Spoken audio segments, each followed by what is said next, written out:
పిల్లల్ని లేపేటప్పుడు, first ముట్టుకునేటప్పుడు, first మాట వాళ్ళకి కనిపించేటప్పుడు ప్లెజెంట్ ఫేస్తో కనిపించండి. That is very important. తర్వాత లేపి మెల్లగా, ఫస్ట్ మెల్లగా లేపి తర్వాత కొంచెం యూజువల్ రొటీన్లోకి వెళ్ళి లేపిన తర్వాత గివ్ దెమ్ సమ్ టైం. మనం ఏమి మంచంలో నుంచి ఇట్లా స్ప్రింగ్ లాగా లేచి పరిగెత్తుకు రాలా, బట్ అది మర్చిపోతాం. మనం లేచినప్పుడు వి టుక్ అవర్ టైం. ఒక 15 minutes ఏమో అటు ఇటు కాస్త డొల్లి లేస్తాం. ఆ టైం అలవెన్స్ ఇచ్చి లేపండి. లేపితే ఒక 10 minutes తర్వాత వాళ్ళు లేస్తారు. And then let them just walk around. కొద్దిసేపు అటు ఇటు నడవనివ్వండి.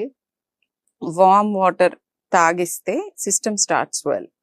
సో కాన్స్టిపేషన్ ఇలాంటి ప్రాబ్లమ్స్ ఉన్న పిల్లలైతే కొంచెం లిటిల్ వార్మ్ వాటర్ తాగించండి. తాగించి ప్రశాంతంగా ఒక 15-20 minutes ఆన్ ద పాట్ కూర్చొనివ్వండి.